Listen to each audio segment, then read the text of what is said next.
This one's going to be for entertainment purposes only, so don't come crying to me if you are targeted or put on a list for believing or acting on any of this information. Question: what are you afraid of?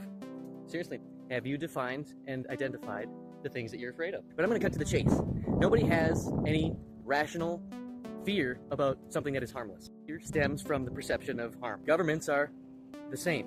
They fear, and their fear stems from impending harm or loss. And loss of what?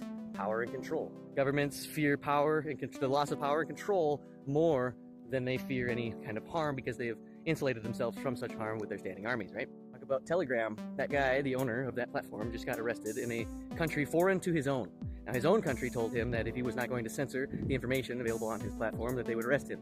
He left his own country and went to a Western country, in France, a NATO country, where he was arrested for not censoring material on his platform that he created. If the worldly governments were not afraid of what that platform is capable of, they would have ignored him, and they would have given him no attention. But because that is the response, we know that they are threatened by something like Telegram. And the problem, unfortunately, with Telegram is that it's a public-facing entity and therefore subject to public regulation. Ourselves, but we can't free other people. That's like stealing property. We're going to have to take an approach similar to what Donald Trump did and create his own platform. But that is also public-facing. Well, isn't the solution then to just make it a necessity to enter into private agreements and put that into the terms and conditions?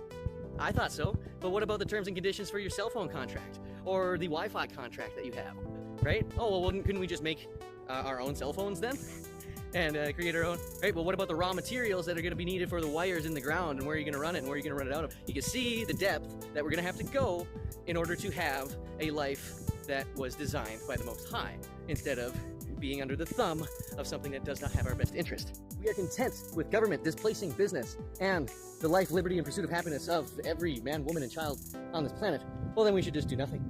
But if we think that that is a problem, and we would prefer to see corrupt governments be displaced or corrected or reformed into something that is... Because remember, anybody can repent. That means anything can repent too. And so if we have a corrupt government, we can have a just government. But we need to put in the work. We need to educate ourselves to do it. We cannot lash out in violence. We cannot be belligerent, combative, or wards of the state. And we can't create platforms and do that. They're going to regulate us, just like what happened with Telegram. Fun clip from Space Jam. What are you afraid of? Wait till I get you back on Moron Mountain. All right, the party's over. Get in the spaceship. Why you take it from this guy? Because he's bigger. He's bigger than we used to be.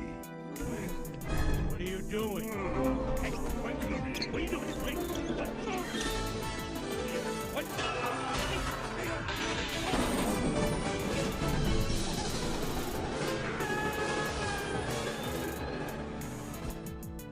They want the moon so bad, maybe we should give it to them.